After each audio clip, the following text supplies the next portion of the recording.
Welcome to एग्जामपीडिया। आज है 22 जुलाई 2020 और 22 जुलाई 2020 से करंट अफेयर्स के जितने भी इम्पॉर्टेंट क्वेश्चंस हैं उन्हें हम इस वीडियो में डिस्कस करेंगे। तो चलिए शुरू करते हैं। पहला क्वेश्चन, भारतीय रेलवे ने किस वर्ष तक निजी रेलगाड़ियों के पहले सेट को लॉन्च करने की योजना बनाई है? तो इसका सही आंसर है ए 2023 तक। तो अभी 8 जुलाई को भारतीय रेलवे ने 151 निजी यात्रियों ट्रेनों को चलाने के लिए रिक्वेस्ट फॉर क्वालिफिकेशन को जारी किया था, जिसका चयन अप्रैल 2021 तक नियमों के अनुसार कर लिया जाएगा। और अब भारतीय रेलवे ने 151 निजी ट्रेनों में से 12 ट्रेनों को वित्त वर्ष 2022-23 तक शुरू करने की योजना बनाई है, जिसके बाद अगले वित्त वर्ष में 45 और ट्रेनों को शुरू किया जाएगा। इस निजी यात्री गाड़ियों का लगभग 70% निर्माण भारत में किया जाएगा, जो अधिकतम 160 किलोमीटर प्रति घंटे की गति के लिए डिज़ाइन किया जाएगा। और साथ ही इन ट्रेनों में को भारतीय रेलवे के ड्राइवर और गार्ड द्वारा संचालित किया जाएगा। अब यहाँ पर इंडियन रेलवेज की बात हो रही है, तो इससे जुड़े कुछ और करंट अफेयर्स के पॉइंट्स हम जान लेते हैं। जैसे कि भारतीय रेलवे ने अभी 2.8 किलोमीटर लंबी मालगाड़ी ट्रेन को चलाकर एक रिकॉर्ड बनाया है और इस ट्रेन का नाम है शेषनाग। ये ट्रेन भारतीय रेल पर चलने वाली अब तक की सबसे लंबी ट्रेन है। और अभी भारतीय रेलवे ने जम्मू कश्मीर में अपना पहला केबल रेल ब्रिज बना रही है, जो जम्मू कश्मीर के कटरा बनिहाल रेल नेटवर्क पर बनाई जाएगी, जिसका नाम है अंजी खाद ब्रिज। ये पुल चिनाब नदी पर बनाई जाएगी, जिसकी ऊंचाई 331 मीटर की होगी और इस पुल की कुल लंबाई 473.25 मीटर की होगी। और भारतीय रेलवे ने अभी पहली बार आंध्र प्रदेश से स्पेशल पार्सल ट्रेन से सूखी मिर्च को बांग्लादेश में भिजवाई है। तो आप इन तीनों पॉइंट को ज़रूर याद रखिएगा। अब हम आगे बढ़ते हैं। हाल ही में प्रकाशित पुस्तक सूरज कदे मरदा नहीं के लेखक कौन है? तो इनका नाम है ए बलदेव सिंह कसदनामा। तो अभी 2011 में साहित्य अकादमी पुरस्कार से सम्मानित बलदेव सिंह सकदनामा की नई पुस्तक को रिलीज किया गया है, जिसका नाम है सूरज कदे मरदा नहीं, यानी सन नेवर डाइज। यह पुस्तक कर्नल रेजिनल डायर से संबंधित कुछ तथ्यों को चित्रित करती हैं, जिन्हें जलियांवाला बाग के कसाई के रूप में जाना जाता है। और इसमें यह भी शामिल है कि उत्तम सिंह ने कैसे 13 मार्च 1940 को लंदन में पंजाब के पूर्व lieutenant governor Michael O'Dwyer की हत्या कर दी थी, जिसके लिए इनको 21 जुलाई 1940 को फांसी दे दी गई थी। अब ये इम्पॉर्टेंट डेज की बुक्स हैं, तो दूसरी बुक्स को भी हम देख लेते हैं। जैसे कि B.S. हुसैन जैदी, इन्होंने अभी द एंड गेम नामक पुस्तक को लिखा है। स्टीफन किंग, इन्होंने अभी इफ इट ब्लीड्स नामक पुस्तक को लिखा है। डी रस्किन बॉन्ड, इन्होंने अभी अ सॉन्ग ऑफ इंडिया नामक पुस्तक को लिखा है। तो आप इनके नाम भी ज़रूर याद रखिएगा। और गाइस, अगर ये वीडियो आपको अच्छा लग रहा है और आपके आने वाले एग्ज़ाम के लिए हेल्पफुल है, तो इस वीडियो को अभी ही लाइक कर दीजिएगा और अपने फ्रेंड्स के साथ शेयर भी ज़रूर किया करिए। और अगर आप इस वीडियो को पहली बार देख रहे हैं और तो आप इस चैनल को ज़रूर सब्सक्राइब कर लीजिएगा और पास में आई हुई आइकन को भी प्रेस करिएगा, तभी आपको आने वाले वीडियोस के नोटिफिकेशंस मिला करेंगे। अब हम आगे बढ़ते हैं। हाल ही में किस राज्य ने भारत का पहले सार्वजनिक ईवी चार्जिंग प्लाजा का उद्घाटन किया है? तो इसका सही आंसर है सी नई दिल्ली ने। तो अभी देश में ई मोबिलिटी को बढ़ावा देने के लिए केंद्रीय नवीन और नवीकरणीय ऊर्जा मंत्री आर.के. सिंह ने नई दिल्ली में भारत का पहला सार्वजनिक इलेक्ट्रिक वाहन चार्जिंग प्लाजा का उद्घाटन किया है। इस एनर्जी एफिशिएंसी सर्विस लिमिटेड को भारत सरकार के विद्युत मंत्रालय के तहत विकसित किया जा रहा है। अब यहाँ पर नई दिल्ली की बात हो रही है तो इससे जुड़े कुछ और करंट अफेयर्स के पॉइंट्स हम जान लेते हैं, जैसे कि दिल्ली में ही देश का पहला प्लाज्मा बैंक भी स्थापित किया गया है और दिल्ली के ओखला में इंडियन ऑयल और एनटीपीसी मिलकर वेस्ट टू एनर्जी प्लांट भी बना रहे हैं और दिल्ली में ही पौधे लगाओ पर्यावरण बचाओ अभियान शुरू किया गया है और अभी दिल्ली में स्टूडेंट्स के लिए लीड पोर्टल LEAD पोर्टल को लॉन्च किया गया है और दिल्ली सरकार ने भी अभी एक्सेस कोरोना एप्लीकेशन को लॉन्च किया था और अभी दिल्ली में कोविड-19 के लिए सबसे बड़ा अस्थायी अस्पताल 10,000 बेड का बनाया गया है और दिल्ली में वेंटिलेटर्स की जानकारी देने के लिए दिल्ली कोरोना एप्लीकेशन को लॉन्च किया गया था और कोविड-19 के प्रसार को कम करने के लिए ऑपरेशन शील्ड और 5T प्लान को भी दिल्ली में ही लॉन्च किया गया था। ये रहा दिल्ली का मैप। इसके मुख्यमंत्री हैं अरविंद केजरीवाल, लेफ्टिनेंट गवर्नर हैं अनिल बैजल और दिल्ली हाई कोर्ट के चीफ जस्टिस हैं धीरू भाई नरेन भाई पटेल और अभी दिल्ली मेट्रो के प्रगति मेट्रो स्टेशन का नाम बदलकर सुप्रीम कोर्ट मेट्रो स्टेशन रख दिया गया है और दिल्ली के ही फिरोजशाह कोटला स्टेडियम का नाम बदलकर अरुण जेटली जी के नाम पर रखा गया है। तो आप इन पॉइंट्स को भी ज़रूर याद रखिएगा। अब हम आगे बढ़ते हैं। हाल ही में भारत ने किस देश के साथ पैसेज एक्सरसाइज को आयोजित किया है? तो इसका सही आंसर है ए, USA के साथ।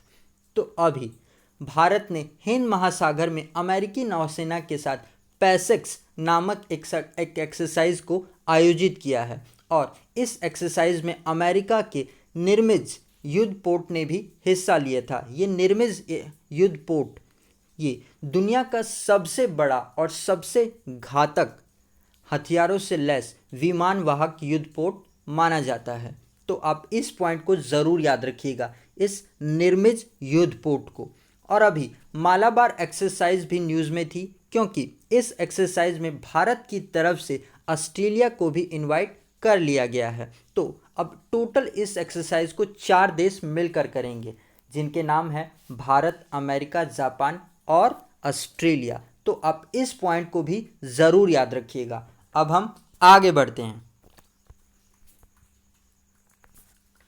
हाल ही में भारत के किस पड़ोसी देश ने लोगों को बाढ़ से बचाने के लिए बांध को धमाके से तोड़ दिया है? तो इसका सही आंसर है सी, चाइना ने। तो अभी चाइना में भारी बारिश की वजह से बाढ़ ने भयावह स्थिति पकड़ चुकी है और लोगों को बाढ़ से बचाने के लिए चाइना के अनूही प्रांत में चूही नदी पर बने बांध को बम के धमाके से उड़ाया दिया जा चुका है, जिससे शहर में बाढ़ की स्थिति पर नियंत्रण पाया जा रहा है और अभी तक चाइना में 140 लोगों की मौत हो चुकी है और 52 लाख लोग का पलायन हो चुका है इस बाढ़ की स्थिति से। तो आप इस पॉइंट को भी ज़रूर याद रखिएगा। अब हम आगे बढ़ते हैं। हाल ही में ICC ने T20 विश्व कप को कब तक के लिए स्थगित कर दिया है? तो इसका सही आंसर है बी, 2022 तक के लिए। तो अभी ICC ने ऑस्ट्रेलिया में होने वाले 2021 के T20 वर्ल्ड कप को 2022 तक स्थगित कर दिया है और ऐसा इस बार कोविड-19 पैंडेमिक की वजह से किया गया है और अब भारत में होने वाले 2020 के IPL को UAE में खेलने जाने की आशंका जताई जा रही है।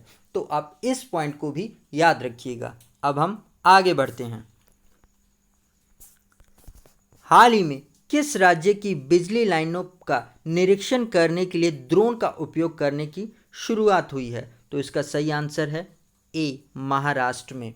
तो अभी हवाई निगरानी और अतिरिक्त उच्च वोल्टेज बिजली प्रोडक्शन लाइनों और टावरों के निरीक्षण के लिए ड्रोन का उपयोग करने के लिए महाराष्ट्र देश का पहला राज्य बन गया है और इसी तरीके से उड़ीसा देश का पहला राज्य है जो सरकारी भूमि का अधिक्रमण से बचाने के लिए स्पेस टेक्नोलॉजी और आर्टिफिशियल इंटेलिजेंस का इस्तेमाल कर रहा है। अब क्वेश्चन में बात महाराष्ट्र की हुई है, तो ये रहा महाराष्ट्र का मैप। इसकी कैपिटल है मुंबई, मुख्यमंत्री हैं उद्धव ठाकरे, गवर्नर हैं भगत सिंह कोश्यारी और मुंबई हाईकोर्ट के चीफ जस्टिस हैं बीपी धर्माधिकारी। और भी आईआईटी बॉम्बे ने कोविड-19 मरीजों के लिए क्रोनोटिन ऐप और एक डिजिटल स्टेटोस्कोप आयुष सिंक नाम से विकसित किया था, जिसके लिए इसको पेटेंट भी दिया गया है। तो आप इस पॉइंट को भी ज़रूर याद रखिएगा। अब हम आगे बढ़ते हैं। हाल ही में किस राज्य और केंद्र शासित प्रदेश के पंचायत सदस्यों को उग्रवाद के कारण मृत्यु हो जाने पर 25 लाख रुपए दिए जाएंगे? तो इसका सही आंसर है सी, जम्मू कश्मीर के। तो अभी जम्मू कश्मीर प्रशासन ने अर्बन लोकल बॉडीज़ और पंचायत राज के सभी इलेक्टेड मेंबर्स के लिए 25 लाख रुपए के जीवन बीमा कवर की घोषणा की है। और सरकार के इस फैसले से चुने गए सदस्य को सुरक्षा की भावना प्रदान करके ज़मीनी स्तर पर लोकतंत्र को मजबूत करने की कोशिश की जा रही है सरकार की तरफ से। तो आप इस पॉइंट को भी याद रखिएगा। अब यहाँ पर जम्मू की बात हुई है, तो ये रहा जम्मू का मैप। इसके पहले लेफ्टिनेंट गवर्नर हैं गिरीश चंद्र मुर्मू और जम्मू कश्मीर हाईकोर्ट की चीफ जस्टिस हैं गीता मित्तल। और ये यहाँ की पहली चीफ जस्टिस हैं, महिला चीफ जस्टिस हैं गीता मित्तल। तो इनका नाम तो वैसे ही इम्पोर्टेंट हो जाता है। और पहली बार किसी न्यायाधीश ने भारत के संविधान की शपथ लेते हुए अपना कार्यभार संभाला है, तो इनका नाम है रजनीश ओसवाल। तो आप इनका भी नाम ज़रूर याद रखिएगा। और यहाँ पे कई इम्पॉर्टेंट नेशनल पार्क भी हैं, जैसे कि Dachigam national park, Kishtwar national park, doctor Salim Ali national park. तो आप इस पॉइंट को भी ज़रूर याद रखिएगा। अब हम आगे बढ़ते हैं। हाल ही में किस राज्य सरकार ने मधु बाबू पेंशन योजना में ट्रांसजेंडर समुदाय को भी शामिल किया है? तो इसका सही आंसर है बी, उड़ीसा ने। तो अभी उड़ीसा सरकार की मधु बाबू पेंशन योजना में ट्रांसजेंडर समुदाय के लोगों को भी शामिल किया गया है। इस योजना का उद्देश्य elderly people, differently abled people और विधवाओं को वित्त सहायता प्रदान की जाती है। और इसी में अभी ट्रांसजेंडर समुदाय के लोगों को भी वित्त सहायता प्रदान करने के लिए शामिल किया गया है। तो आप इसको भी ज़रूर याद रखिए। अब यहाँ पर उड़ीसा की बात हुई है, तो ये रहा उड़ीसा का मैप। इसकी कैपिटल है भुवनेश्वर, जिसको हम स्पोर्ट्स कैपिटल ऑफ इंडिया के नाम से भी जानते हैं। और अभी भारतीय रेलवे ने अपना पहला waste to manage energy plant भी भुवनेश्वर में ही बनाया है। मुख्यमंत्री हैं नवीन पटनायक और अभी इन्हीं को पेटा की तरफ से हीरो टू एनिमल अवार्ड से सम्मानित किया गया था। गवर्नर हैं गणेशी लाल और उड़ीसा हाईकोर्ट के चीफ जस्टिस हैं मोहम्मद रफ़ीक। यहाँ पर एक डैम जो कि बहुत इम्पॉर्टेंट है, जिसका नाम है हीराकुंड डैम। ये भारत का सबसे लंबा डैम है जो कि महानंदी नदी पर स्थित है। एक मंदिर भी है जो बहुत इम्पॉर्टेंट है, जिसका नाम है कोणार्क सन टेम्पल। और इसी मंदिर को हम ब्लैक पकोड़ा नाम से भी जानते हैं। और अभी इसी मंदिर के लिए केंद्र सरकार ने फुल सोरेक रन के लिए भी योजना बनाई है। और अगर आप 10 रुपये का नोट देखेंगे तो उसके ऊपर भी इसी मंदिर का चित्र बना हुआ है। यहाँ पर 2 टाइगर रिजर्व हैं, जिनके नाम है Satkosia tiger reserve, Similipal tiger reserve. और एक लेक भी है जो बहुत इम्पॉर्टेंट है, क्योंकि ये भारत की सबसे लंबी लेक है, जिसका नाम है चिल्का लेक। तो आप इस पॉइंट को भी ज़रूर याद रखिएगा। अब हम आगे बढ़ते हैं। हाल ही में लालजी दास टंडन का निधन हो गया। वे किस देश राज्य के राज्यपाल थे? तो वे थे सी, मध्य प्रदेश के। तो अभी लालजी दास टंडन 85 साल की उम्र में 21 जुलाई को इनका निधन हो गया। ये मध्य प्रदेश के राज्यपाल थे। इनका कुछ दिनों से लखनऊ में इलाज चल रहा था और लखनऊ में ही इनका मृत्यु हो गई। इनके मृत्यु होने से पहले ही मध्य प्रदेश के गवर्नर का अतिरिक्त भार उत्तर प्रदेश की गवर्नर आनंदीबेन पटेल जी को दे दिया गया था। तो आप इस पॉइंट को भी ज़रूर याद रखिएगा। अब हम आगे बढ़ते हैं। तो गाइज, ये वीडियो आपको कैसा लगा कमेंट सेक्शन में ज़रूर बताइएगा, और अगर अभी तक आप इस वीडियो को लाइक करना भूल गए हैं तो अभी ही लाइक कर दीजिए और अपने फ्रेंड्स के साथ ज़रूर शेयर किया करिए। और अगर आपका कोई व्हाट्सएप ग्रुप का चैनल है तो उसमें भी ज़रूर शेयर करिएगा। और अगर आप इस वीडियो का PDF लेना चाहते हैं तो हमारे टेलीग्राम चैनल से जुड़कर ले सकते हैं। आज के लिए इतना ही। Thanks for listening.